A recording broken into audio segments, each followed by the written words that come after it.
There's so much in resistance that's about change that we resist. Of course, why do we do that? Well, it's painful. Like I was thinking about something that I've been working on, and I was thinking, why does it feel so hard? And part of it is because it's stuff I didn't know how to do. So you go, well, I guess I can learn it, or I cannot learn it, right, and not get to where I want to be.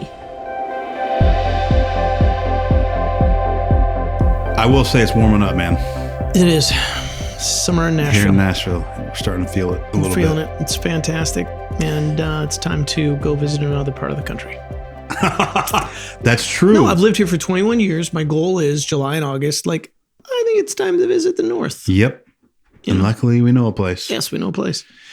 What's fascinating you nowadays? Anything that's spurring curiosity and wonder? I think really on a previous show we talked a lot about right versus wrong, which we talk about a lot. Mm-hmm. But I'm still just very curious about, man, what if people could what if their worldview was centered around curiosity of, how about that? First of all, curiosity, but specifically curiosity that is brought about by not knowing and accepting that, because it's just, I think we've talked about this before too. The illusion of you can feel so good in your life because you have certainty about something, but I gotta tell you, man, it's probably not even right, or at least parts of. Or at least it's just certainly the whole. Certainly the whole is probably not right. Yeah. And so if you're okay with feeling so good about being certain, but knowing there's probably no way that's right, factually, I can't do it anymore. Okay, so read a book called, I don't think I finished it, The Black Swan. Yes. By Nassim Taleb, somebody. Lebanese guy. Okay. And Jackie, can you look up his name so I can get his name? Yeah. Producer Jack. And producer Jackie. And in the book, he says, I'm a skeptical empiricist. And I almost swerved my car off the road and started singing with jubilation. I was like, yes, me too, me too, me too. The Black Swan. And the reason for that is because I was like, yeah, that's it. An empiricist, this is what I'm experiencing. This is what I know to be true. And ask me tomorrow, might be completely right. Nassim Taleb. Yeah. What's his last? Does he have another name? Nassim Nicholas Taleb. Oh, I had his name. I just didn't have his middle name. Nassim Nicholas Taleb. If I'm saying that correctly, forgive me if I'm not pronouncing it. But brilliant writer. He wrote another book called Anti-Fragile. I think I did finish The Black Swan, but I'm halfway into Anti-Fragile. But I love that. So to your point, we're living according to a worldview. Yeah. We all have aspects of morality. It's not like we don't. We do. What you do, and I see this to people sometimes too, because they come in there like, well, what do I believe? And I'm like, that's not how you live. Yeah. So there's dissonance. Yeah. You say that's your value, but you don't live that value. So in coaching, I'm constantly going to behavior. Tell me your habits, and I can probably tell you who you are. You're a collection of your habits, your habitual way of thinking, being, doing, behaving, etc. So, and that's what happens when what you quote unquote believe is just about getting something right about the universe and your afterlife versus how you're actually experiencing this world. Yes. And by the way, there is a cognitive dissonance. And copyright that, please, Jackie. Kind of nailed that, if I'm being honest. Well done. So anyway, to your point, I think that's it. What if we can? That is the holding loosely. What if I can go? Yeah, this is absolutely. I'm going to tell you with confidence what I believe about today, but tomorrow, my experience might tell me different. That leads me to another fascination I just thought of. Good friend of yours, friend of mine, friend of the pod, Ted Decker. Yes. I'm at this point, I guess I'm pretty sure that I'm going to read all of his books. That's 40 books. I've already read a bunch. Wow. Just because the way he thinks and the moments we've had both on the podcast and in life. Yes. is talk about fascinating. Yeah. To hear a guy he has a talk. fascinating mind. Yeah. And so I'm currently reading The Priest's Graveyard Ooh. that he wrote. Ooh. And it's very good. Okay. Awesome. What I love, so Ted being a novelist, so we have a podcast, the Thriveless Podcast, Yes. Our old show. Ted on the show. What's brilliant about Ted is being a novelist. In order to write a novel, you have to poke at all the aspects of the world you're creating, so that it's consistent. So he's had to wrestle with the nature of reality in order to effectively become a good novelist who creates worlds like, does this world have gravity? Does this world right? I mean, you have to have these aspects when you're creating science fiction and other things for them to be consistent. Right. So anyway, yeah. We love on my phone, I've had, countless, I've known Ted now for 7-8 years. I have on my phone, it's called TED Talks. Aw, because that's cute. I'm often taking notes while he's talking. Yes, Ted is fascinating for lots of reasons. Yeah, for real. Okay, well, I'll just join you in that. That's been fascinating to me. Ted's fascinating. That book, The Black Swan, was fascinating. It was a lot of economics, but he was a funny writer. Like okay, yeah. I'll check it out. Gotta do the Cliff Notes. It's a deep dive book. Hold on. Yeah, I mean, you might. Hold on. Hold on. Wait, unless you have found a new passion for global economics. Okay. Okay. I thought you were like, you only get Black Swan for dummies. I'm just saying, today's world, do the short version. Well, what's on your mind today to throw around today? Well, let's talk about resistance. Okay. And our relationship to resistance. You've heard it said, resist not. Or whatever you resist persists. Is it bad that my life motto is path of least resistance? I don't know that I would say bad. I would probably ask you, is it working for you? No. No. So you have an interesting relationship with resistance. I think so. If you're avoiding,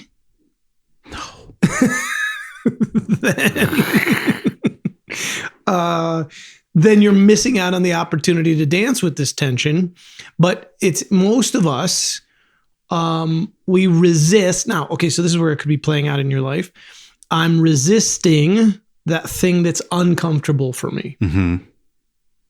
I don't want to do it. So we talk a lot about the fundamental aspects of the ego are comfort, control, approval. Typically, one of those is dominant as a driver, as a motivational Literally force. one major dominant to almost non-existent. And for you, that is? Combo. Okay. Mine, throughout most of my lifetime, has been approval. Yes. And into control, very little, and comfort, almost none. Right. So they complement each other well. Great. So no one is controlling over here.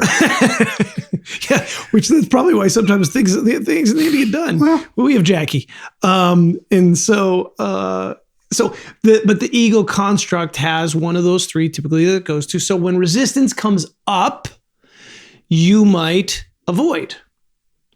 You might go, no, that's really uncomfortable. So let's not do that. Right. I might feel this resistance and go, well, what will people think? Just can I say something? Yeah, please. I almost never think those words. Which and what a gift, by the way. Yeah, I'll take it. I mean, it is. You're not concerned about. But ask me if I would think that sometimes, and also think like not have so much resistance, and not ask me if I would rather not be so inclined to comfort, but also think every now and then, what would people think? I might take it. Because it frustrates you how much you cave to comfort. Yes. Okay. I'm going to give you a quote from a guy named Richard Bach. He says this: what the caterpillar calls the end of the world, the master calls a butterfly. Right. In the cocoon, in the chrysalis, in the becoming. Yep. Sometimes what feels like, oh my gosh. Now, since we're using you as an example, let's go with the times when it feels like everything's caving in.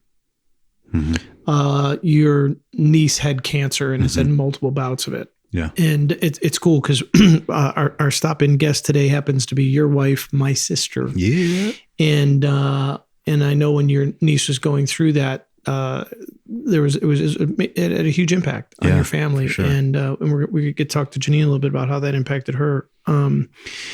When you've had financial crisis and it's all caving in and you feel this massive resistance to the job you're in, finding a level of success, finding the freedom you long for. Sometimes in the complete collapse, what feels like the end actually is the crucible moment for an awakening, for you to begin to see yourself in a totally different light. Richard Rohr has a book called Falling Upward, and he talks about the first half of life, second half of life. First, we have to build an ego construct and identity, but when that thing dies, there's new life. Yeah. To die before you die. Yeah. And so, that's all the spiritual teaching is to die before you die. There's an opportunity in that. And so, but what do we do when resistance comes up? How do we handle it? So this is a book I quote a lot because, so I first started writing books about 15, 16 years ago, and I never would have made it through my first book without this book. So I quote it a lot because it helped me get through it. Do you have a guess? You've heard me quote a lot of books. Oh, yeah. What is it? Around resistance, It's got to be Art of War. War of Art. War of Art. The Art of War is. That's the play. It's the guy. We're not going to guess the name. It's the Chinese. I know. We're not going to guess the name. I'll have it if I think long enough. Okay, I won't take the time. If you dial in and know you have it, but do not guess. Okay. I'm just begging you. Because I'm going to murder the language. Murder and offend and all kinds of things. Hold on. I'm going yes, but I knew what you meant. Stephen Pressfield. Stephen Pressfield, right? Go to the library, Shane. Let's go. All right. Stephen Pressfield. War of Art. The War of Art. Okay. I have handed this book to people. I have asked people, because anyone who is doing anything creative, I encourage you to go on Amazon and buy this book now. Oh, shoot. Yep, you're fine. Or you don't have to go on Amazon if people think I'm just supporting Jeff Bezos. I appreciate his vision. Yeah. But you can also go some other place. But go to warofart.com. Probably. Probably.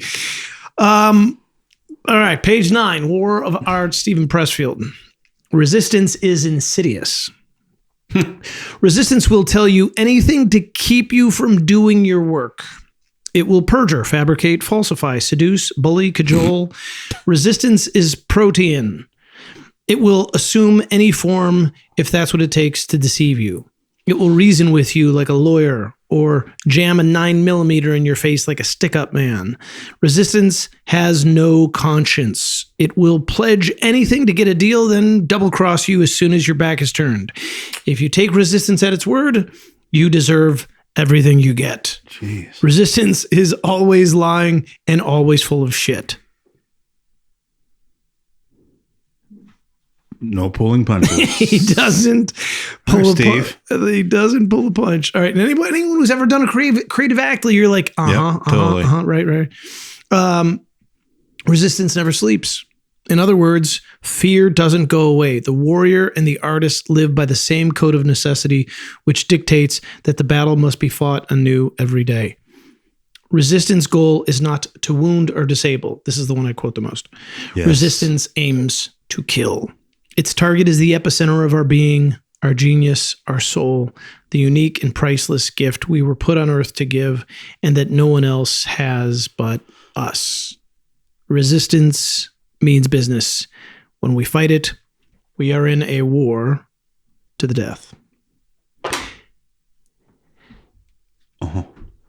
So when you are fighting through this feeling that comfort soothes, comfort gives me something, and you want to do a creative act. I want to do comedy. I want to create. I want to write. I want to do whatever the thing is. And for you, the comfort thing, you are going right at. I mean, he's saying like this wants to kill you. There's a reason you feel that massive wall of energy. I'm gonna add this too. It's not even just resistance to creative stuff. It's resistance to stuff that you probably should just do in life, but this is easier. What might just feel responsible. Sometimes. Yeah. Sometimes So this relationship with resistance, let's recognize for all of us that first of all, there is a thing called resistance. He personifies it in this book, but it's just energy. Right? That thing is energy. And you can personify it lots of different ways. You could say it's some collective energy, this collective consciousness that resists. One of these we've watched is a recognition historically of how women have been suppressed. And we've watched this collective energy that has kept them silent. I've been reading several historical books that back through the Spanish Inquisition and back through the witch hunts. And I was reading a piece and it was, like 50,000 women who died in this one thing. Like and by the church, by the way, at the hands of the church, and that we're going to suppress. So there's this collective resistance. Yeah. And then we have this other resistance that sits in our world when we go, I want to bring something new. I want to invite others into awakening somehow through my creative act. Perhaps I can inspire, or I can. And by the way, it might just simply be an aesthetic. My son Jordan, your nephew, has a company called Amp Lamps, where he turns old amplifiers into lamps, and it's his creative work. He loves to do it. And I was with a musician recently who was like, "Oh my gosh, that's the coolest thing!" Right? The aesthetic was inspiring. It moved something. Yeah. There's a reason we hang art in our homes. And so as an artist or as an entrepreneur, I want to create something, but I'm facing this resistance. What do I do? How do I handle it? What do I do with this? How do I move through it? The false relationship with resistance is to resist it. Right. Because the moment I resist it, I create a relationship with it. Quicksand. Yeah. Ooh, shame. That's good. That's good. Yeah.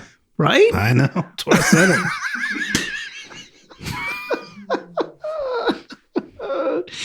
That's it. Resist that thing, you die. Yeah. The more you fight, the more you're sucked in. So what's another way to handle resistance? What would be another path?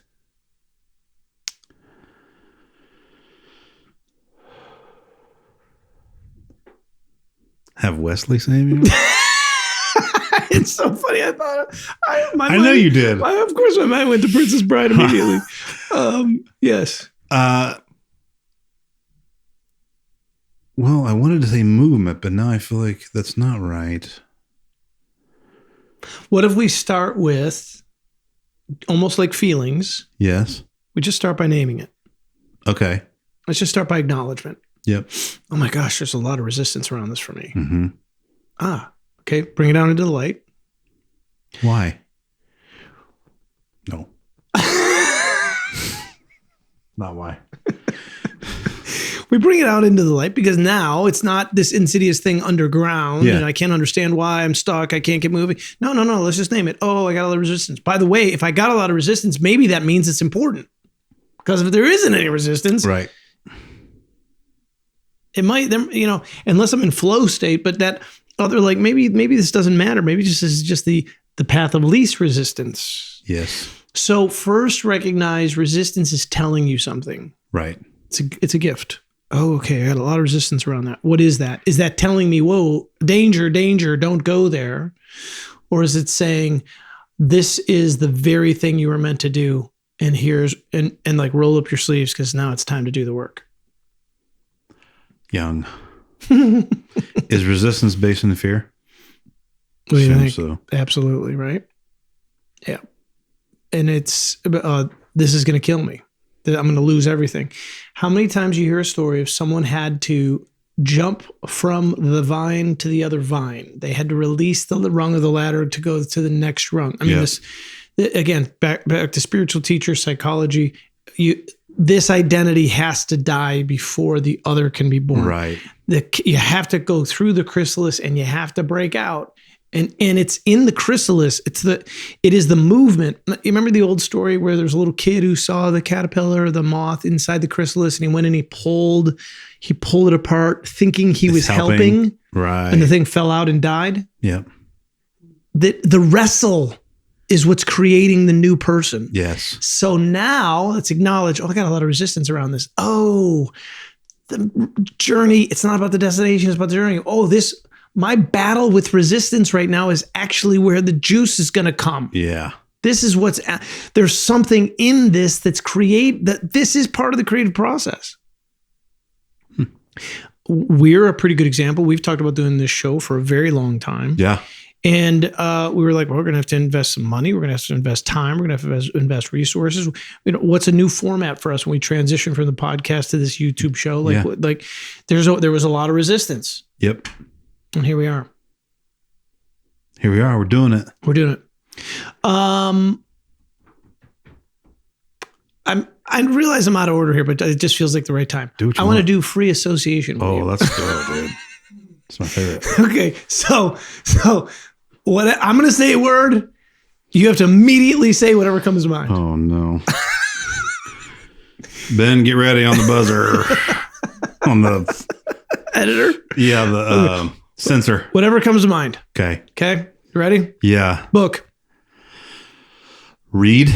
Gray. Awesome. War. Art. This is how it works. Yeah. Show.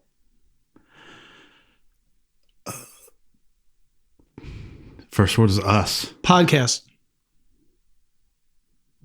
Fun. Star. Me.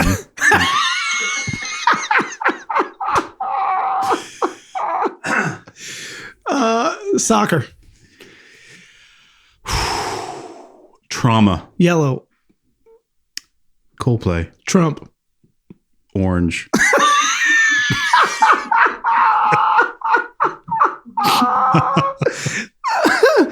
Okay. That was just a little free association for us. You want to hear about the soccer trauma? Yeah. What? I might have told this probably on the podcast, but we are in the midst of World Cup. And sometimes all I think about is how when I was younger, there was a time when I began to, what's the word? Plump out. Okay. I was probably, 6, 7, something like that. And so my dad was like, hey, let's get him in soccer. It'll be good. I mean, obviously team building, blah, blah, blah. Another skill, blah, blah, blah. But also running, right? Perfect. First practice, coach is like, all right, has anybody ever play goalie before? Kaboom. Yes, me, 100%. I've never played soccer. I've never played organized soccer, but in the backyard, I have defended the goal. Did your dad ever come to a game and be like, my son is not running at all? I don't know. My assumption is he was at that practice, and he's not a swearing man, but I'm assuming when he saw my hand go up, he was like, son of a bitch. What a great example. Literally. Your parenting plans are thwarted. Yes. To literally the most sedentary position on the field. The ref moves more than you. Yeah, 100%. The guys on the bench get warmed up and stuff during the game. Not me, Jack. Standing in goal. So why was that trauma? It was at the time, but looking back, I'm like, wow, the universe is stacked against my healthy weight. Oh my gosh. Maybe it was trauma for your dad. It might have been. We would also run laps around the house we used to own. And this is his parenting. His downfall was we would run laps, and on that route was a Dairy Queen. So it's like, one more lap, we'll get a Blizzard. Like, I think that's not the right way to think about this.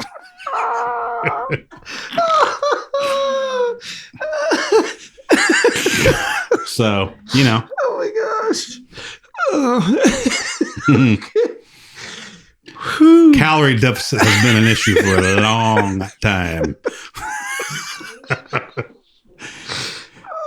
Very long time. Hot as hell in here. Oh, I know. We need some air conditioning. Oh gosh. So, yeah. Okay. Yep. Wow. Thank you for taking us into your trauma. Yeah, no problem, man. Okay. Is it time for the mailbox or the artifact? Which do you want? No, should we do the? Well, I don't know. What do you want? Let's do the artifact. Okay. I'm feeling the artifact. Yeah, let's do it. Okay. I'm excited too. I don't know what this is the part in the show where I bring an artifact. This one, I thought this would be kind of fun since your wife, my sister, is also here. Yes. I brought a book.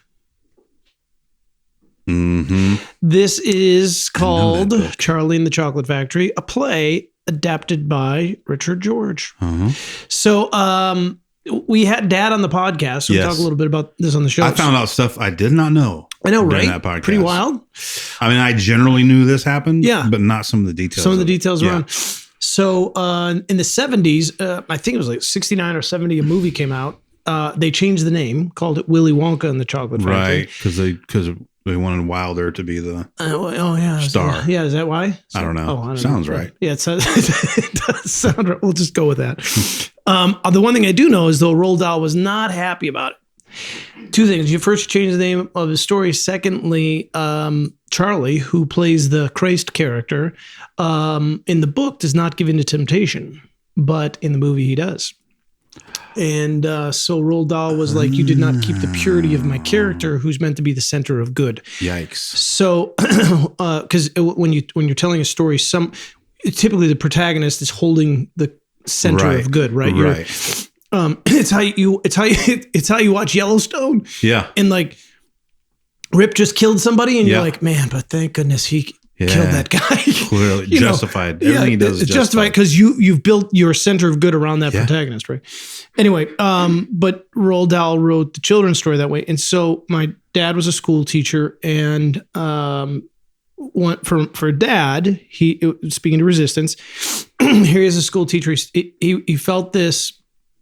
The books aren't coming alive. I need to do something to help these books come more alive for these kids. Yeah. So he's like, you know what? I'm going to turn it into a play. And he started writing it as an adaptation. And then someone was like, you should consider getting that published because this is, it was kind of like the big thing in the school. It became this whole thing. Like they would like cook chocolate in the cafeteria and you'd walk in and smell chocolate. And he went for it. Yep. And so long story short is he wound up reaching out to Roald Dahl, and Roald Dahl said, not only do I give you permission to write the book, but I'll actually write the foreword for you. And so that was pretty cool deal for Dad. It is pretty amazing. He pushed through the resistance of this doesn't exist, and I'm going to create something. And he went on to do the sequel to this book and a couple other Roald Dahl stories. So I thought the artifact, it's kind of been sweet for our family. Yeah. It really is a pretty awesome story. We were sitting with him. He was here on vacation. He's in his 80s. And I was like, Dad, how many books do you think you sold? Like books, scripts, they kind of sell them. Like if a kid, because they each of the cast members have a thing. He's like, I don't know, a million, I'm like, you sold over 1 million books. Like that's kind of a big deal. You were a school teacher in New York, Because I probably would have just been like, oh, we'll just kind of adapt it into a play in the classroom. I wouldn't have thought I need to go ahead and get a hold of Mr. Dahl. Let resistance acknowledge in your life that there's value. So if there's resistance in your life right now, thank it. It's probably pointing to something of value. Yeah. Our guest is here. Oh, wait. Sorry. Before we get to our guest, thank you, Shane. We're going to the mailbox. Our viewer would be mortified if we didn't get to their question. Yes, that's true. All right. So, by the way, we're taking these from, so we do some coaching on TikTok. We do a little bit on Instagram, and we get some feedback sometimes from our folks. And so we took some of the themes of what they were asking, and here it is. All right. I want to be creative. I want to relieve financial stress. I have ideas. Why do I keep procrastinating? And that is from a Shane G. Franklin, Tennessee. Okay. That's where we got that one. That's right. Well, since based on what we've talked about, because we really kind of have addressed that question quite a bit. Yeah, kind of. Yeah. If you were reading that, like that, if that was you and you heard some of what we said, mirror back. What have you heard us discuss so far? So you could just replace the word procrastinating with resisting. Okay. Why am I resisting? Yeah. And for me, I think there'd be a lot of reasons why. Fear of failure, fear of success. Mm-hmm. How will this what do you call that? Upturn? No. Change? Yeah. Transform? It's up something. Upend? I don't know. Upend. Yeah. My normal. The current comfort that I have going on in my life. Yeah. So if I actually follow through on this thing I want, what will it require of me? Probably less TV. Right? Like that. Like you think about it. Yeah. I didn't read it, but someone was telling me about the biography of Arnold Schwarzenegger, and I don't know if it's a biography or another book that he wrote, but he was talking about how, hey, most people think you got 8 hours a day to work with. Right. And he's like, actually, I got 16. You know, a lot of you think, oh, I'm done now, I'll go home. He's like, but what if you go, no, I actually have twice as much. Oh boy. And and you, if you're that focused and you find that thing you're that devoted to, that dedicated to, and the work and play starts to blur its lines because of your passion for it. You just doubled your time to get there. Yep. And some of us are like, well, you know, it's 5 o'clock. I can't be, I'm done now. And, the younger generation gets, chastised for this often. And the younger generation, I would argue, in some ways, does a better job of recognizing work-life balance. Mm-hmm. But rather than look at it, I like the word harmony more than balance, because maybe there's a season where you are going to work 24/7. You're just going to crush. And maybe you do that for 3 months. And then maybe you take some time off. Right.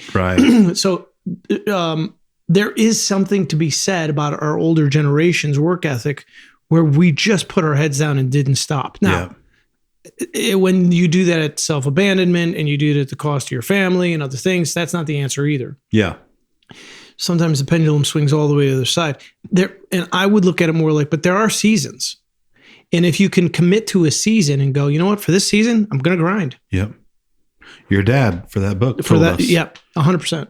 A great example. Say? 10 to midnight or yeah, that's right. Because he would work all day. He had to grade papers or something. Yeah, he would grade papers. That's right. And he said, I'd work on the book from 11 p.m. till 2 a.m. And for that season of my, I gave up sleep. That ain't me. I would try that. Anyways, yeah. So to answer this person's question, to answer it from my perspective, and maybe that will help them. Yeah. Two things that come to my mind of why do I procrastinate or resist. One is, like you said, it has the potential to change my current rut. How dumb is that? And the other one is oftentimes paralysis. I'm paralyzed. So if there's something I do want to do, well, I don't know, like, how do I?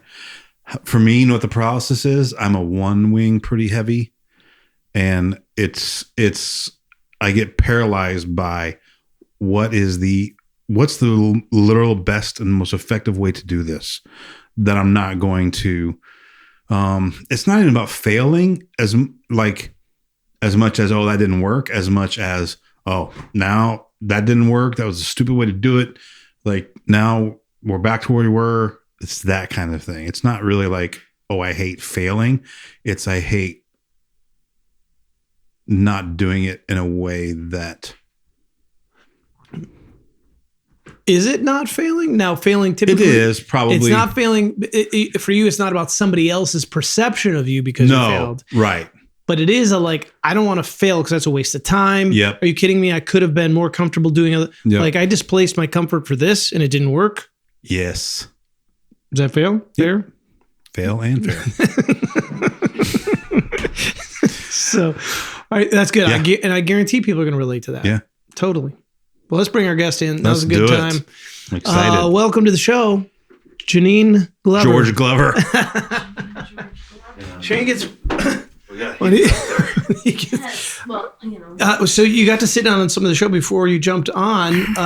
Any thoughts as you were listening? Well, I mean, of course, the whole resistance thing, I just kept thinking, isn't it interesting? Because, I mean, we resist change. There's so much in resistance that's about change that we resist. But I'm like, why do we do that? Well, it's painful. Like you didn't talk about that, but I was thinking, well, because it's hard. Yeah, it just hurts. Like I was thinking about something that I've been working on and I was thinking, why does it feel so hard? And part of it is because it's stuff I didn't know how to do. So you go, well, I guess I can learn it or I cannot learn it. Right. And not get to where I want to be. But it's funny because it feels like, why are we resisting change when change is growth? Oh, that's good. It's the whole point is we're going to grow. So Right. are we really resisting? We just don't want to grow. Right. Which I was thinking about that when you were talking about comfort. And I'm like, I probably have a little bit of all of those three things: comfort, power, and approval. Like, I don't think I would pinpoint one necessarily. And funny because I'm married to you, who's all about comfort. But I've been reading about Tauruses and I think they're about comfort, and that's what I am. So I was like, oh crap. But I definitely have other parts of that, I think. And, but where was I going with that? I do have to mention, I'm 51 and the brain fog is real. I was thinking the brain fog is real. That's what I was worried about after talking, because I was like, I'm going to lose my train of thought. Something about what you were talking about with comfort or whatever, but I was thinking, why is that we don't want to, it's not that we would probably ever say, I don't want to grow. But in a way, we're saying, I don't want to grow. Yeah. Like by doing anything different. When my iPhone updates, I'm a little bit like, I don't want to learn the new update. Right. Like, right, there is this kind of resistance to, I don't really want to learn it. It is comfort. I was more comfortable. You know what's funny? I was thinking this already, and now you said that. I think it makes me think. I welcome change around me. Mm-hmm. Talk about that. No problem with it. Like, hey, we're going to do this right now. Great. Right. We're going to do this. We're going to move here. Fantastic. Mm-hmm. You need to work on this for 3 hours instead of watching that movie. Well. When other people, let me ask you this question. You mentioned the Enneagram. You're at 9. Yes. One of my twins is a 9. So there's some similar things around the resistance thing. If someone else put a structure in place that was super clear for you with a identified goal, participated with you in it and said, let's go do the thing. So with someone in companionship, clear structure, clear goal, go for it. Is that easier? Easier. Oh, yeah. So the harder part is self-generative. So notice that just, so one of the things you can tell yourself is, so for my personality type, structure and participation, yoking myself alongside someone else with a common vision is actually really helpful for me. Mm. Yeah, probably is. Yeah. So there's no right or wrong, but you just recognize I need structure where someone else might prefer not having structure. Yeah. Yeah. Well, which goes back to that's the thing I wanted to reference when I first was coming in here, was what you said about just he comes from very practical people. So even the idea of like, oh, I could fail because I did this not very efficiently, like then I'm just not even doing it. And I'm like, half-assed, just do it. It'll fall. We'll figure it out as we go. We don't argue a lot, but we have like the way I put stuff in the dishwasher versus the way he puts stuff in the dishwasher is hysterical. Like I put stuff in the dishwasher like a creative person who doesn't really care how it looks, and not because I can never be precise. How much stuff you can fit in it? If bowls are sitting like this and gather water. Yes, except that I'm a mother who's doing a gazillion things. So I always chalk it up to multitasking. Like if this was all I was doing, I might be very particular about how I'm doing it. But I'm like rushing, trying to get it done. Sink dishes. Yeah, pretty much. But I'm saying like, but when I'm hearing him say that, I'm like, this is the reason you're not doing things is just because it's like not efficient. Probably. I'm like, who cares if it's efficient? Yeah. Let's just try and try 5 times. I know. It's the first time I'm hearing that. So I'm like, oh, that's interesting. That really goes back to your verbalize it that way as well. So. Well, you're welcome. Glad we can have a little marriage. We're here with Coach Jamie. So interesting. We're going to have to talk about that a lot more. I want to go back to you've had a very interesting trajectory over the last few years. Kind of things went crazy for you on social media, really from kind of a simple post where you're just sharing a pretty powerful experience that you'd had in your life. Take us back to that moment. You heard the word about Brock and Casey's daughter. That hey, she's got cancer. How old was she? Was 15. 15, and then tell us a little bit. Just take us back to that moment and how you responded, and then what's happened since then, and what you've discovered about. Because I want to go to aging. I want to talk because there's a lot of resistance we have in our culture around aging. Yeah, and what you've discovered along the way, because there's a lot of insight you've had. Yeah, I had been before we found out probably about her cancer. I had just been in my own little world as a woman dyeing my hair like we do. And I was getting to the point where I'd been doing it like every week and a half. And I was like, this is obnoxious. And I'm so sick of doing it. He was coloring it for me. He's a painter. I was laughing because I'm like, you're painting the back of my hair that I can't reach. Anyway, that was like a side thing just in my own little beauty world. And so I was debating like, do I just let it go? Because I know I have all this white gray hair. But it was like, you know, all the stigma behind that and what women face with aging and all of that was like in my face. And I'm like, oh, I don't know. And weirdly, I think just because I like to do different things, I'd always thought, oh, I'd love to shave my head one day just to be crazy kind of a thing. You know, in the back of my mind, did I really think I would? I don't know. But anyway, then this ended up happening that my niece was going through cancer. And I had always thought, oh, I would love to do that in honor of somebody or like in support of them if I knew they were going to lose their hair or something like that. And then, of course, all of that happened. We found out about that with her. And I thought, at that point, I think I had a few weeks of my roots growing out. And I was like, I'm just going to let it go gray or see what happens. And then I'm like, I'm going to shave my head. And the cool thing was I found out you could donate dyed hair. So I was able to donate it to children with hair loss. And so that was just another little perk. And then shaved it. And I think I had like 5 weeks of roots grown out. And I thought, oh, I'll just see how it looks. And as you first shave your head, you're kind of like, oh no, because it looked like kind of like two-toned, like two different colors, because you're starting to get through the dye. Yeah. And then once they got real short, I was like, oh, because I'm questioning, is it even like all the way gray? What if it's just a tiny area? What does my hair actually look like? And because it's been years since I'd seen my natural color, so then all of a sudden I was like, oh, it's pretty much pretty bright all the way around. So I was like, okay, I guess we're just going to go with it. But, you know, for a woman, that's a big deal for lots of reasons. And in our society, it's a big deal. And so it was like, oh my gosh, am I going to look really old? Am I going to, all the things that I was questioning. And I was just thinking about that when you guys were talking about resistance, even that, like how we resist aging. And yet, even when we're resisting aging, we're like resisting growing up. Mm-hmm. We're resisting more growth. Yeah. And of course, when you look at the other side of not aging, it's not really good. Yeah, so why do we fight it the way we do? But we also live in a society where women have tended to be told to like hide things, be quieter, be less of themselves, hide your gray. And men are really not told to hide their gray hair. Some men feel they should, but I was going to say most of the time, if we all know George Clooney and people like that, it's like silver fox.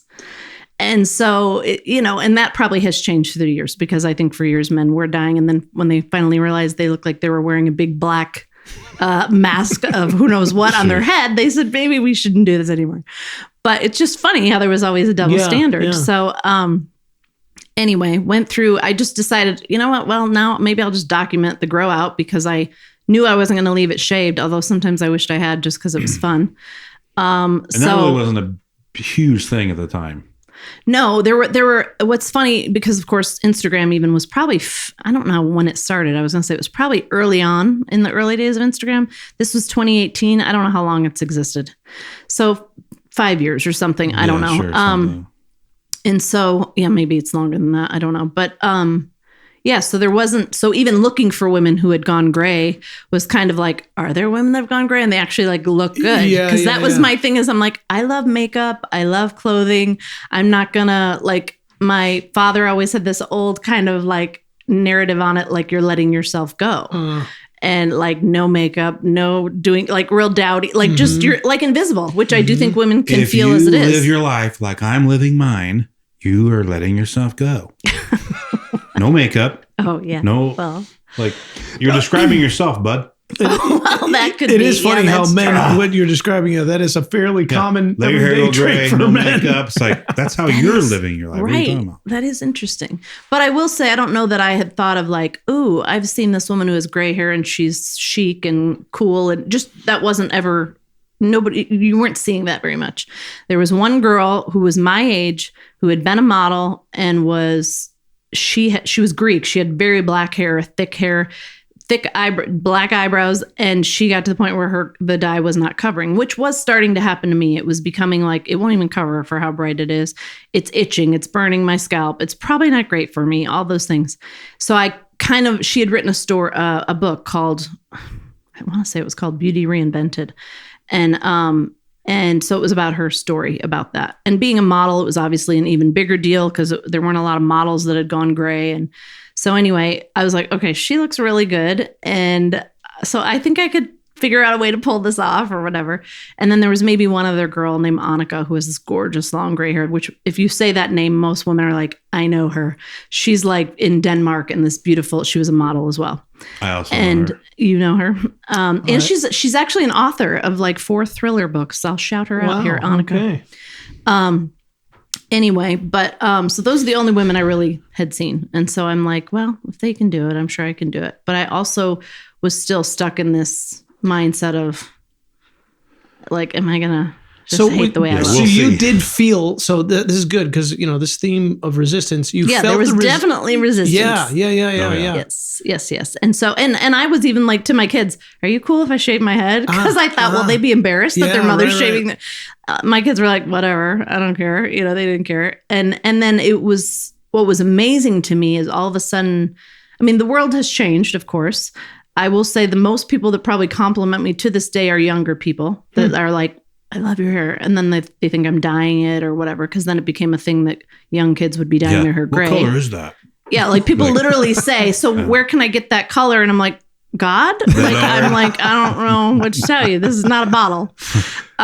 So I documented, and it just started to grow that I had more followers following the journey. And then it really began to be a movement. Well, then COVID hit and it became this extra big movement because now all of a sudden nobody can go to their salons and get their hair dyed. Wow. So I was kind of 2 years ahead. Wow. And then it was like, interesting that this is happening. I didn't now, think about that. I was dyeing my hair on my own, so that wasn't really affecting me, but most people were going to salons. And so it was like, well, you know what? I mean, I remember I'm not going out as much if there's ever a time to do it. Who cares? And I mean, I remember Kelly Ripa, I think showing her gray was like about out to here. And she, of course, probably was never going to do it herself.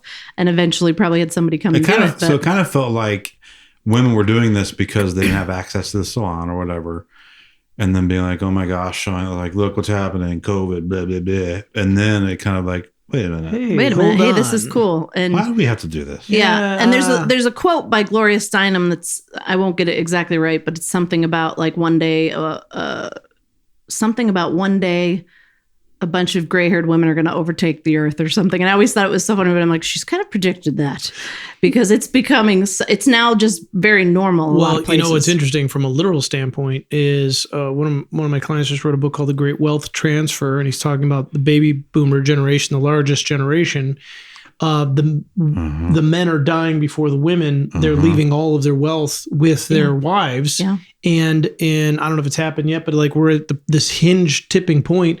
I don't know, but it's human history, but it's certainly modern history where for the first time the women will have control of the great wealth of the world because they're the generation was so massive and they tend to outlive their husbands. Right. So it's funny, it's becoming true. Oh, and my business partner, she said to me today that I think it was there's some kind of stat that it was like 97 million women something about 97 million women. I don't know if she was just referring to how many women were in the world or what she was meaning by that, but it was something about it was a 50% like was women. And I was like, wait, what? Like, and that's not going to even help you because I'm not making sense of that stat, but it was something powerful that I was like, that's how many people, I don't know if she was meaning will see what we were talking. I can't remember, but it was just a powerful stat that I was like, that's that many women. I'm like, that's crazy because, and maybe it was going along with there'll be more women than there are. I don't know. I can't remember, maybe, but it was very interesting.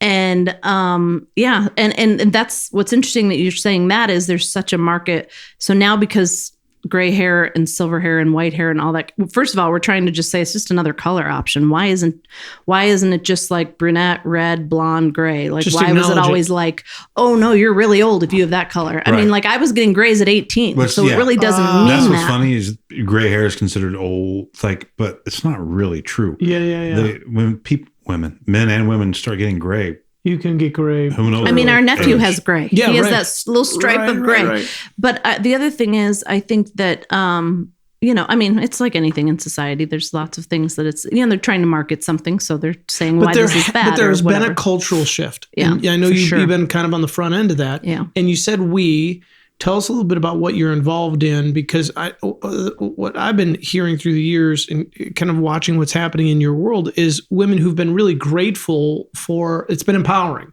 Yeah. And rather than feeling shame about aging, they're embracing it. Rather than resisting, they're they're actually feeling the resistance just like you did. Yes. But there's this courage that goes, you know what, I'm going to roll with this and let's see what it's like. And I know you mentioned your business partner. You guys have been working on something for some time. Yeah. And is it out? Are you rolling it out? So yes, I mean we're launching July 7th. And tell us what So I was going to say because of all the resistance to gray hair, but then women like me and my business partner who went gray. She went gray before me when she was pregnant. She just got a lot more gray hair, which I think I did too. I just never saw it. And but I was going to say, one of the things that people will say to us when they see us is like, oh, if I knew my hair was going to be your color, maybe I would do it. Or, oh, I would have no idea how to start or what should I do? I don't know that I want to shave my head. And all these, like, I'm not sure how to get there if I wanted to do it. Yeah. So she and I met at a women's kind of silverhood or sisterhood retreat. And I just she already has her own company called Silvering Beauty that she created. Basically, when she went gray, she was like, at the time, there was barely any products for gray hair. So she's like, I'm going to create some. So she did. She's based in Canada and has this amazing company. And so I was kind of picking her brain, like, what else could we do that, we could help women and all of that. And then she was like, what about an app? And I was like, yeah, that'd be cool. And then I went home going, that'd be really cool. I have no idea how to even think about beginning that. And then like a week later, she emails me and says, what if we did this together? Like, what if we joined forces? And what was interesting is she's the brains and super smart and like in a lab, I think, and doing things like that, like she did with her company. She's not the brains. A lot of the brains. The business experience. She is the business experience and she's like graphic design and all that. Yeah. I was more the You're relational The relational, I have all these friends through Instagram that have gone gray, this community that I built, and then I've documented like practically every day. She didn't do all that. So it's kind of like So this you brought the perfect content, combination. you brought the relationships. Yes. That's cool. Yeah. And so we decided to create an app. And so it is launching July 7th called the Silvering Sage. Her company's called Silvering Beauty. So we kind of took off that a little bit. And yeah, it's going to be an app where we have real women like me. I'm the only one that's shaved their head. So not everyone will choose that route. But I'm like, some people will because I've seen people do it. But you can basically go on the app and pick somebody that either looks like you or is going gray in a way that you think is how you want to go gray. And then their story kind of unlocks for you each month as you're on the app.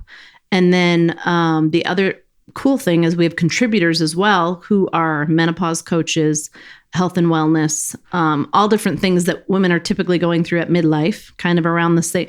Like Alexis, my business partner, was saying today, usually women are silvering. She says they start around like 35, depending. Some women are younger than that, but it's probably an average age. And so it's pretty much heading into midlife, and women are dealing with all the things at that point, menopause and weight and all of these kinds of things. So we thought, why not kind of join mentors that they can look at who went gray. Yeah. And we found contributors who are gray as well, because we wanted to kind of keep with that theme.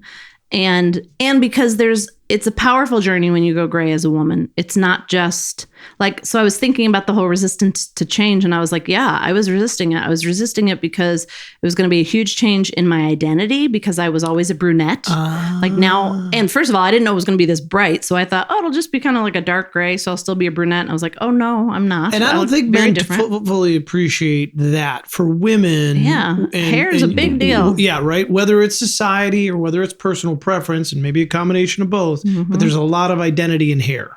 Which is why even on someone's cancer journey, it's a huge deal if you're losing your hair or shaving your head or whatever. And which is why I wanted to kind of honor my niece and just be like, emotional.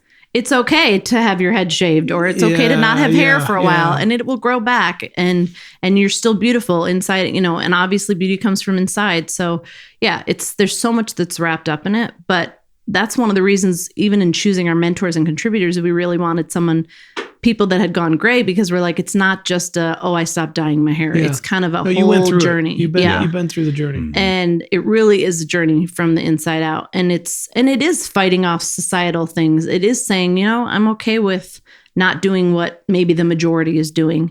And the funny thing is, I think we're changing that. I really do think by the time my girls are older, it'll just be like, it's just another option. Watching you through the years and what's happened in your social media, it's been wild for me to just watch this cultural shift. I've been watching it happen with you at the forefront. It's been mesmerizing to me to see what's happened.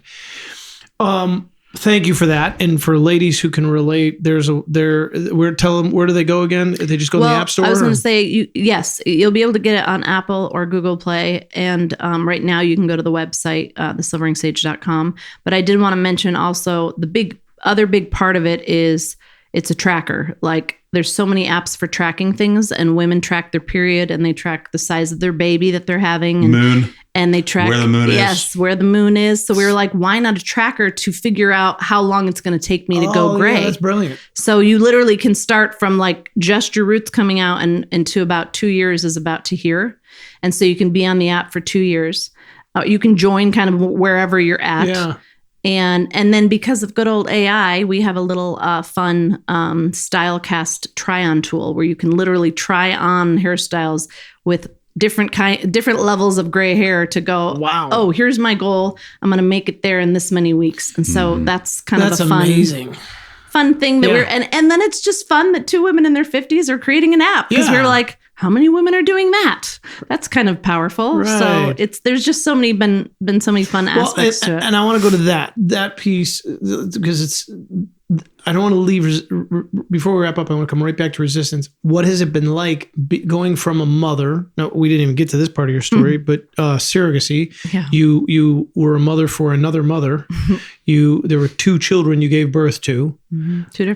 Two different. Wasn't twins, but 2 different times. Yeah. And they're how old now? 16 and almost 13, I believe. There's a 13-year-old and a 6-year-old walking around on the planet because you were willing to carry them for your friend. Crazy. That's a powerful story. Yeah. So from all these years as a mom, taking care of children, the shift into being an entrepreneur later in life, and the weight of that. You started out by saying, gosh, there's so many things. I'm like, I don't know if I want to learn this. Like, Right. So there has been a great deal of resistance in becoming this businesswoman and having to learn skills later on. Yeah. How have you contended with that? What has that been like? My husband has helped me because I've been like, and actually I had a friend who was like, it's kind of like birthing a baby. You're right at the end and it's the worst, most painful part. And I was like, you're right, it is. But I know once we get there, and then now Alexis and I were talking today, and we were like, this is crazy. We're so close because we've just been saying we're so close. And there's so many things you have to navigate, even just with technology, just getting approved by the app stores. Like we're still not approved right now by one of them because it's just something little tiny tedious they have to approve. And our app people are like, oh, they do that. Thinking about, right? Right. That I'm like, this is crazy. I'm like, who? And then when I look at the app, I'm like, this is crazy that we did this. So it's very empowering and it's exciting. And and just like me, wouldn't you say that the odds of you pushing through all the resistance you've had if you were just doing this on your own? Oh, no way. No way. So that's what I was going to say. Give somebody who goes, hey, I'm in a similar space as you, man or woman. I'm stepping into this new entrepreneurial endeavor. It's a little later in life. This is really hard. If you were to give them a piece of advice or guidance or life principle, what would you say to them? Hey, when you're feeling this resistance, and back to quoting Stephen Pressfield, that's trying to kill you, crush your soul. Clearly, coming alongside someone you trusted was a big part of being successful. And yet we really didn't know each other at all. So that's kind of crazy. Because I was like, I didn't really even know her personality. Right, I mean, like you we could have hated each other or something, you know? Yeah. I mean, the big thing I think about now when I do anything that feels when I get anxious or overwhelmed or like, oh no, I can't do it. Like if even just having said yes to it, like, oh wait, what's this going to require? And then the fact that it's taken longer than we thought, I in the moments where I'm like, I can't do it anymore. I don't want to do this. It's like anything. It's like having a baby. It's like, I'm always going to the end result. Well, you're not going to give up now for one thing, because that's not who you are. But also like, the payoff's going to be sweet. That this is going to help people. Like you have to definitely keep your eye on the goal for sure. But yes, doing it alongside somebody for sure is super helpful, and having a support system. I mean, like obviously just your family that's like excited for you to be doing it is great, because there were moments that I was like, no, really, I don't. And because she and I have created this app, with app developers, but she's in another country, like we were together one time that I went to Toronto and we spent a few days together, and the rest has all been through Zooms and phone calls. Business partners. Yeah, it's crazy. Creating technology together. Yeah. So I want to say that back, because I think it's important for all of us to hear. Look for a support system. Don't do it alone. And there was something else you said there that I thought was fascinating. Keep your eye on the goal. But the other thing you said was, it begins by one simple word: say yes. Yeah. The yes to the agreement with yourself will keep you when you want to give up. There's something about saying yes. And because you said, what I knew about myself is if I said yes and I made the commitment, I'm going to follow through. Well, it's like even with my hair, I was thinking about that. Like so many people, there was a quote I just read, and I'm probably not going to get it right, but it was something about even if you're not ready, like do it anyway kind of a thing. And I thought that's literally what I did with shaving my head. I wasn't ready to have gray hair because of what my world said gray hair meant at the time. I was like, oh no, I pride myself on not looking like so much older than I am or whatever. And that was, of course, what my brain was saying. And what's hysterical is if you see most women that have gone gray, they actually look younger, and it doesn't age you. It's just another color. But like, had I said, no, I'm going to wait 10 years, like, first of all, none of this would have happened. And I was thinking about that. I mean, I don't know how you'd explain it. I mean, it was definitely like a gut thing, like I have to do this. Like maybe it's going to suck and maybe I'm not going to love how I look at first, but I have to do this. And part of it, was for my niece, but part of it I knew was for me and where I was going in my life. And I hadn't even learned all the things I'd learned about just society and like changing the narrative and empowering. I hadn't even thought about those things at the time, but I just knew gut wise, like I need to make a decision and this is the right one for me. We talk a lot about having to die before you die. It was almost like I am killing this identity because I know my hair is tied to my identity. Yeah. I'm going to let this identity die. I have no idea what's going to be birthed, but there's this letting go. And this is the theme that comes up on our show all the time. Something's got to die. I got to let something go. And what's shaving off my head? There's a risk. Yeah. But I said yes. Yeah. Yeah. And I knew in my gut in that yes, that there were things to come from that. I didn't know how long they would take. I didn't know what they would be. I certainly didn't know it would be an app. But there's something on the other side of this. And obviously, if I make no money from it or anything like that, and it literally just helps women, like that's powerful enough to go, because we've had women, money would be a nice little bonus. I was going to say, we've had women from other countries who are literally like, this is like a no-no in my country, like to go gray. Wow. Like they literally, I don't know if this is still true, but in India, it's in the contract. You cannot not dye your hair. In the like marriage if you're contract? going gray. No, sorry, a flight attendant. I don't know why. In a certain position, you can't. Yeah. Wow. If you're a flight attendant, it's in your contract that you have to be dyeing your hair. And I'm like, this is 2026. This is crazy. So like thinking that we could just be a hand, like for someone to hold walking that journey alone is powerful. And so it's like, that's what's exciting to me is thinking and of course, obviously on social media, you can reach a lot of people, but this in a way felt like, we're going to be able to reach that many more people because how many people have a phone in their pocket? Yeah. And so, in terms of fighting resistance, another thing we talked about with me earlier, naming it. She probably doesn't think she does it, but she just does it naturally. Names it. Yeah. Like if I'm fighting resistance, I talk about it. Unlike me. She's good at verbalizing. Yes. You can be quiet. So she verbalizes it. And they're like, there it is. And then we go get it. Like get after it. So as we close this segment, one of the things we do here is we identify what's a place where you're evolving, shifting, or growing, something you used to feel strongly about, an old belief, and you're like, yeah, I definitely do not see the world the same way. And especially if it came through this journey, is there something in this journey that really, because one of the things we're identifying is we're all programmed growing up, and then we have an experience, and the experience goes, wait a second, this is not consistent with the programming. My experience in this is actually giving me a whole new data set.